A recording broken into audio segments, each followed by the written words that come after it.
भाऊ आपली मीटिंग झाली होती ना त्याचे मिनिट्स आहेत त्याचा फॉलोअप पण घेतला आणि हे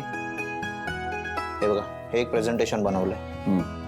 मला असं वाटतं आपल्या कंपनीच्या पॉलिसीनुसार आपण हे डील करू शकतो ठीक आहे करून टाकूया मग आजच करूया डन काका गुड मॉर्निंग भाऊ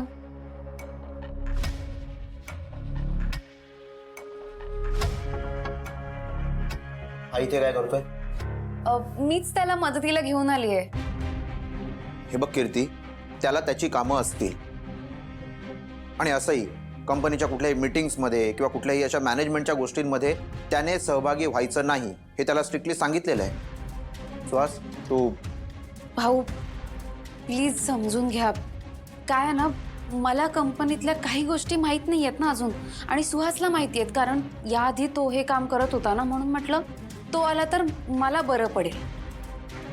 म्हणून मी त्याला बोलवलं आणि पहिले तुम्हालाच भेटवायला घेऊन आले कीर्ती काल तू आलीस आणि आम्ही सगळं विसरून तुला ऑफिसमध्ये येण्याची परवानगी दिली पण नाही सुहास नाही नो भाऊ हे बघा मागच्या वेळेस जे झालं ना ते खरंच खूप चुकीचं होतं आणि खूप मोठी चूक झाली आमच्या हातून पण त्याचं प्रायश्चित्त घेतलंय ना आम्ही दोघांनी आणि भाऊ मी काल म्हणाले तसं मी तक्रारीची एकही संधी तुम्हाला देणार नाहीये आणि ह्या वेळेला ना अशी काही चूक होणार नाही आमच्याकडून प्लीज फक्त समजून घ्या आणि आता ना आपण एकमेकांना सांभाळून घ्यायची गरज आहे सुहास तू बोल ना कीर्ती अगं राहू दे भाऊ आणि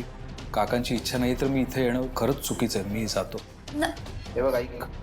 तुला कंपनीतलं काही माहीत नाही आहे म्हणून मदतीला जर त्याला घेणार असशील तर ठीक आहे पण कंपनीच्या कुठल्याही डिसिजन्समध्ये त्याचा सहभाग नसेल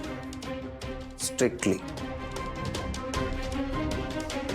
आणि लक्ष्मण हे दोघे तुला रिपोर्ट करतील